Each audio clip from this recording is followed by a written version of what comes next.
After going radio silent as far as real interviews go, Donald Trump this weekend sat down with NBC News' Kristen Welker. And it was a sick nostalgia that I experienced. I say a depraved nostalgia. I had forgotten how insanely disturbed this guy is. He did the full orange face, eyes swollen shut interview with Kristen Welker, and he rolled out what would be dystopian authoritarian policy, word salads, admissions to the very worst things we suspected. This is almost as bad as that Axios interview. And here's where I think we see Trump's deterioration. In his first term, an interview like this would have been an unusually bad interview. This seems to be every interview now. So let's get right into it. Trump talking about groceries, the word, a linguistic analysis of sorts. I dare you to unwind this word salad. Listen to this. I won on two things, the border, and more than immigration. You know, they like to say immigration. I break it down more to the border, but I won on the border, and I won on groceries. It's a very simple word, groceries. What? Like almost, you know, who uses the word? I started using the word, the groceries. As a nearly 80-year-old man, he started using the word groceries. I dare you to do 4 years of this. When you buy apples, when you buy bacon, when you buy eggs, they would double and triple the price over a short period of time. And I won an election based on that. He won an election. Now, here's the crazy thing. On the one hand, this is whacked out nuttery, but on the other hand, he's not wrong. People's perception of the economy, including prices, is a big reason that Trump did win. Now, we get to the healthcare plan. The healthcare plan that in August of 2020 was a mere 2 weeks away. A healthcare plan that Trump had concepts for in June. Well, what happens now? Trump is asked, do you have the plan? What do you think? You think he has the plan? Let's take a listen. And then he voted against. Nobody understands it. Sir, you said during the campaign you had concepts of a plan. Do you have an actual plan at this point for health care? Yes, we have concepts of a plan that would be better. Still just concepts? Do you have a fully developed plan? Let me explain. We have the biggest healthcare companies looking at it. We have doctors. We're always looking because Obamacare stinks. It's lousy. Obama. There are better answers. If we come up with a better answer, I would present that answer to Democrats and to everybody else, and I do something about it. But until we have that, or until they can approve it, but we're not going to go through the... He's been looking for years. Something better, and he just hasn't quite found it yet. Now, of course, he's never had a plan other than the ones Republicans came up with in 2017. Which, if passed, would have led to 24 to 32 million Americans losing healthcare coverage they had. That one didn't make it through, as you might remember, in 2017, and we've never seen another proposal since. Kristen Welker asks Trump a very good question. If Democrats rigged it in 2020, why didn't they rig it in 2024? Trump has an answer. Listen. Sir, Democrats have control of the White House now. They didn't in 2020. If they are going around stealing elections, why didn't they do it this time? When you say Democrats have control now? Of the White House. Yeah. So why didn't they steal this election? Since they have more power now. Because I think it was too big to rig. So you won't... It was too big to rig. Sir... Fewer people voted in 2024 than in 2020. It was smaller. Fewer people voted. But somehow it was harder, more difficult for Democrats to rig it this time because this one was too big to rig, except fewer people voted. Wow. Wow. Trump asked, you're going to be the oldest president ever. Will you release your medical records? What we learn is Trump doesn't seem to know what medical records are. When you think about your time in office, you are making history for a range of reasons, including the fact you will be the oldest person to be sworn into office. Do you commit to releasing your medical records? Sure. I do it all the time. I think I've released 4 of them. Not just a letter, though, your full medical report. Yeah, I would, and I think anybody should, but I mean, according to all the reports, I don't want to, where's wood? Is there some wood where I can knock on wood?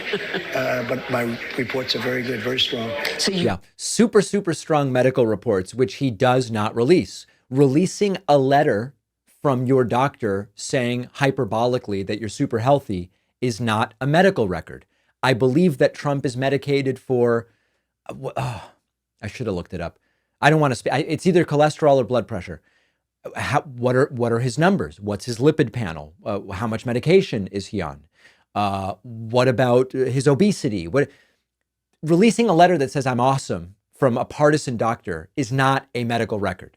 Trump, disturbingly, now this is where it gets very real, okay? Later, or maybe tomorrow, depends how today goes, depends how I'm feeling. We'll see what's in the air. I'm going to talk about the authoritarian justifications for invoking all sorts of emergency powers that Trump may use. And one of the things Trump admits to Kristen Welker is he believes that people who simply disagree with him politically should be jailed. This is why when you see Cash App Patel nominated to run the FBI, you get scared. This is why when you see Pam Bondi nominated to be Attorney General, you get scared, because this is what Trump wants. Listen to this. And Cheney was behind it. And so was Benny Thompson and everybody on that committee. For what they did, honestly, they should go to jail. So you think Liz Cheney should go to jail?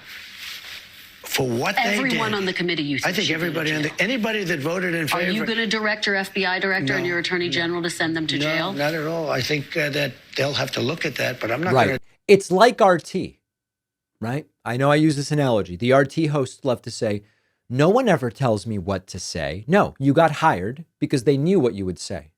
Are you going to tell Cash App Patel to go after Liz Cheney? No.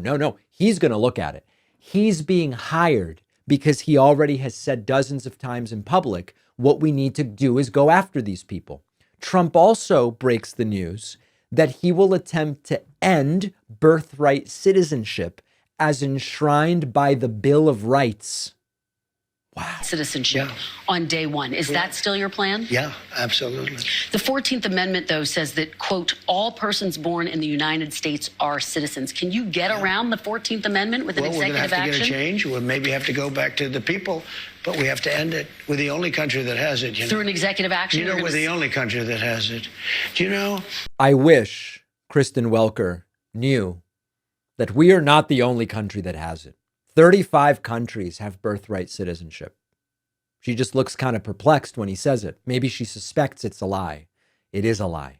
35 countries have birthright citizenship. Trump is trying to go fascist, authoritarian, buck wild. Now, then it got to the Pete Hegseth stuff. Trump asked, do you have confidence in Pete Hegseth? And he goes, oh yeah, I know him really well through the TV.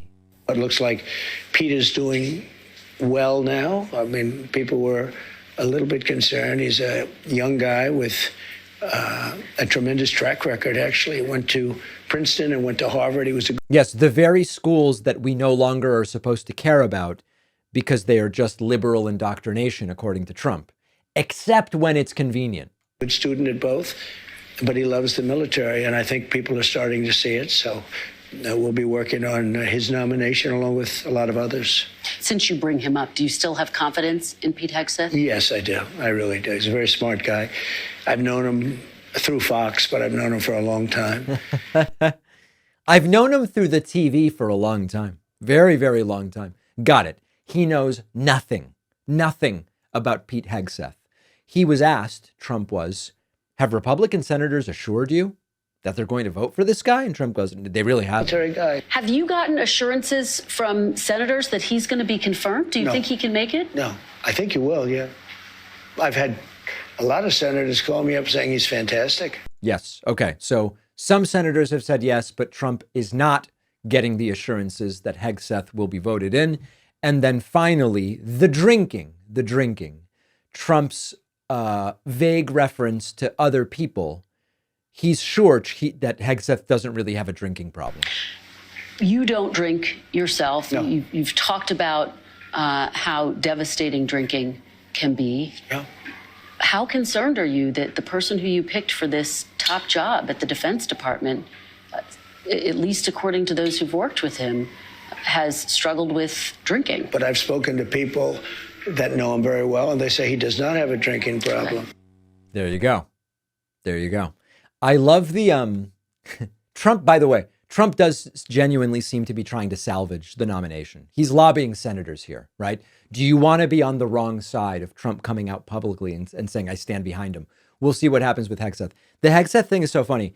He doesn't have a drinking problem and has also committed to no longer drinking if he gets confirmed, right? It's sort of like, I lost because they cheated, but actually I won. Wait, so hold on, which is it? It was rigged, or which one is it? This is likely not going to end well. And by that, I mean giving Trump the nuclear codes once again. Mind-blowingly disastrous interview. Trump doesn't realize it. I think Kristen Welker realizes it, but this is going to be a very, very long 4 years. We'd better be prepared. With the holiday season upon us, you might be enjoying some festive drinks.